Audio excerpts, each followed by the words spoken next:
So hello mga Kulishop, isang magandang tanghali po sa ating lahat. Ayan, so nandito tayo ngayon sa Tradition Homes, Barangay Inocencio, 13 Martires, Cavite.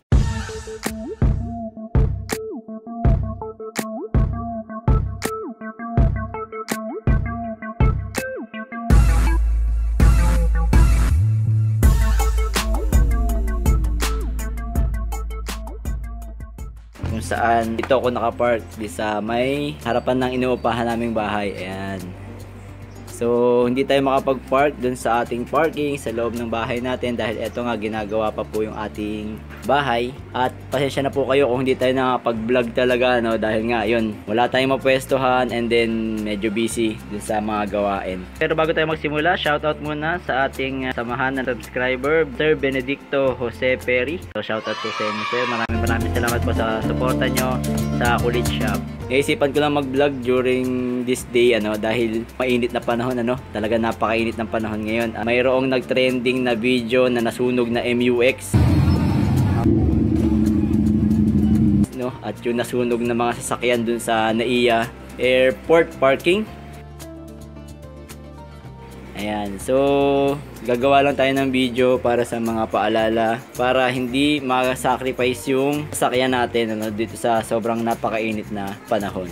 Alright, so ito yung sasakyan ko, nakabilad sa init. Usually pag mga ganitong tanghali, dinadala ko siya dun sa court dito sa lugar namin at nilalagay ko doon sa ilalim ng puno. Doon ako nagpa-park, para hindi masyadong mainitan yung sasakyan natin. Kaya lang hindi tayo umalis ngayong araw na to para hindi naman maabala yung kapitbahay natin sa pag-alis-alis natin. Nagstay na lang tayo dito sa pesto natin. So kaya lang, ito yung mga ilang tips kung paano natin mapapangalagaan yung sasakyan natin. So unang-una, nakakatulong yung wax. So para ma-prevent yung pag-fade ng paint natin dahil lagi nakabilad sa sobrang init ng araw. Ayan. So isa yun. Maganda yung may mga wax tayo. And then papakita ko sa inyo yung mga ginagawa ko na mga pampalamig doon sa loob ng sasakyan natin. So alam naman natin na pag nabilad yung sasakyan natin, ayan, sa loob sobrang init, ayan, kaya pwede kang makaluto ng itlog dito pag nilagay mo sa loob ng sasakyan natin. So ito yung iba mga ginagawa ko para hindi masyadong makulob yung init doon sa loob. So unang-una, ito, paminsan-minsan binubuksan natin tong pintuan para makasingaw yung init. So wag kayong mag-stay dun sa loob ng sasakyan ninyo, lalong-lalo na pagka nakabilad sa tirik na araw, talagang sasamain yung pakiramdam natin dito sa loob ng sasakyan natin. Leather seats, nag-iimit ng init yan pag nabilad sa araw. And then ayan, meron akong sunshade na nilalagay dito dahil pag hapon, yung araw doon nakatutok dito sa sasakyan natin. So para ma-prevent yan, ayan, meron tayong sunshade. Bukod dun sa tint, meron na tayong tint. Pero dahil nga sa sobrang init, hindi kinakaya ng tint na ma-prevent yung init papasok doon sa loob ng ating sasakyan. May mga tints tayo na solar, ceramic, yun, nauuso yun ngayon. Magaganda yun, mga dark tint. So ayan, may sunshade ako nilalagay. Ayan, so sinasabit ko para pa mamayang hapon, nakatutok yung araw, hindi naman siya yung pasok na pasok dito sa loob.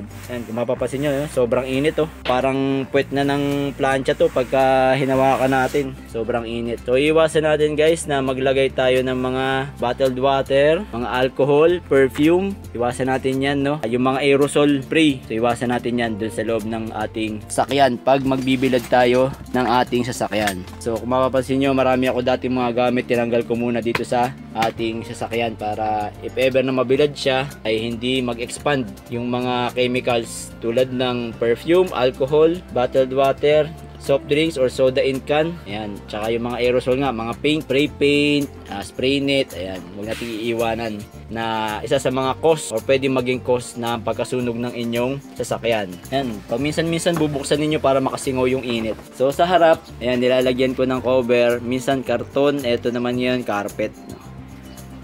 Ingat lang sa paggamit ng karton kasi yung karton na ginamit ko last time, meron palang mga pandikit. Sa sobrang init na nalusaw yung glue stick, kumapit dito sa windshield natin. Ayan. Kung hahawakan yung windshield na to, naku, So hindi ko na halos maitagal yung daliri ko sa sobrang init, So mantakin nyo, imagine nyo na lang kung gaano kainit yung windshield na yan. So yung mga plastic kasi na ganito, pag nainitan, alam nyo naman, nag-stay yung init, nag-absorb siya ng init. Talagang dito lang sa loob yung init nyan. Eto, may meron tayong mga ganito. So hindi naman masyadong delikado yan, mga ganyan, nakasabit lang.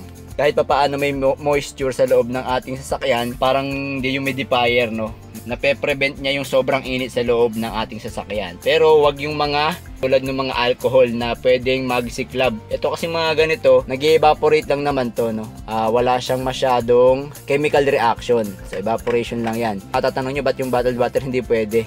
Yung sa bottled water kasi may possibility na sumabog yung bote, no? Mag-explode siya, no? Kasi naka-tight. Ito kasing ganito, ayan, papakita ko sa inyo yung loob niyan. Meron kasi siyang butas. Sumisingaw lang siya.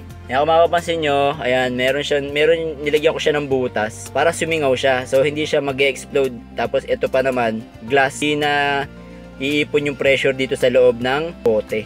Unlike sa bottled water, pag uminit, ayun, maiipon dun sa loob ng bote yung pressure. Wag na tayo mag-iiwan ng mga cellphone, ayan, ng mga gadgets na may battery. Iwasan natin yun, lalo na pag iiwanan natin yung sasakyan sa ilalim ng init ng araw. So ayan, nakaganyan yan, no? Hindi masyadong pumapasok yung init ng araw. Although, ito, yun, pag hinawakan natin, talagang ang init guys, hindi ko mahawakan. Sobrang init. Lagyan pa natin ng isa pang patong dito sa taas, no? Kaya pumapasok pa yung init ng araw. And then, especially yung mga wirings natin, kailangan na ma-check natin, ano? Dahil sa sobrang init, pwedeng naluluto yung mga wiring natin.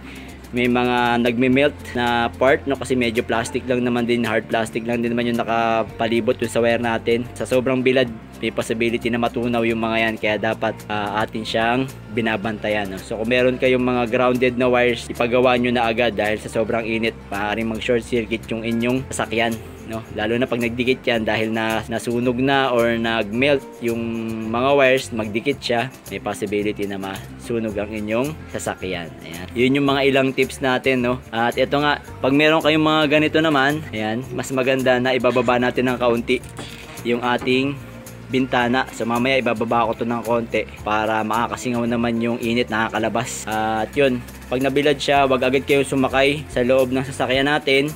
Tapos magbubukas ng aircon, doon tayo magpapalamig sa loob. Medyo pasingawin po na natin dahil itong mga plastic na to, nag-i-emit yan ng chemical na pwedeng makalason sa atin pag ating na intake or na inhale natin yung ini-emit niya na chemicals, ano.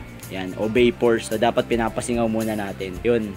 And then yung iba nga parang kung mahina na yung aircon, hindi agad nakakalamig yung aircon, no. Ang tip diyan, pagbukas nyo ng bintana or pagbukas nyo ng pintuan na ganyan, ipaypay nyo muna. Tanyo yung isang pinto, yan, dalawang pinto. And then ipaypay nyo. Yan, ganyan, no. Paypay nyo dapat yan. Para yung init sa loob lumabas. Pag napalabas na natin yung mainit na hangin sa loob ng sasakyan natin, mas mabilis na makakapagpalamig yung ating aircon. At kung nabilad naman sa ganitong lugar, mas maganda na i-park natin muna siya. Halimbawa, umalis na tayo, nakakita tayo ng place na malilim. So punta muna tayo dun sa malilim, buksan natin si aircon, doon natin palamigin yung sasakyan natin, ano.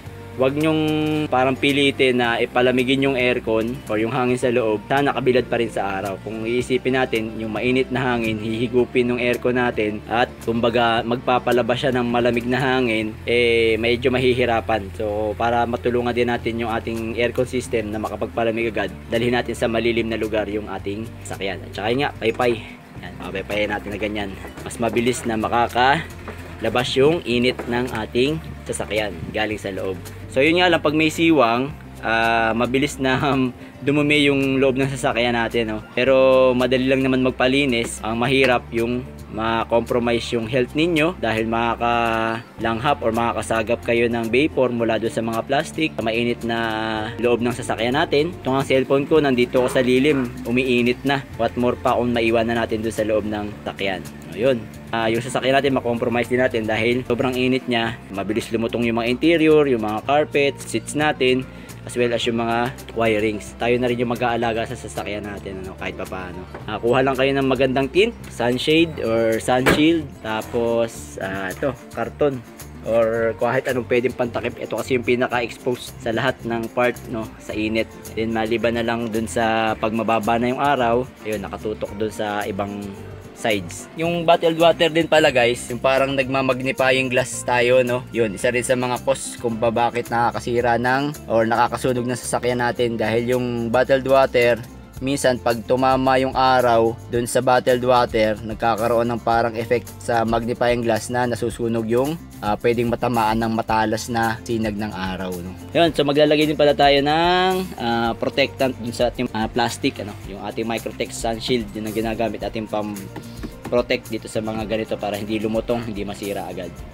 Sana po ay kahit papaano ay nakatulong yung ating mga tips para sa pag-aalaga ng sasakyan natin, lalong-lalo na sa ganitong kainit na panahon, ano. Hanggang dito na lamang po siguro ang ating video.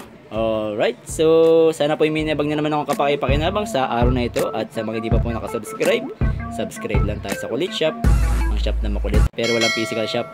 See you on my next videos. Bye bye. So para sa atin naman po, uminom tayo ng maraming tubig and stay hydrated.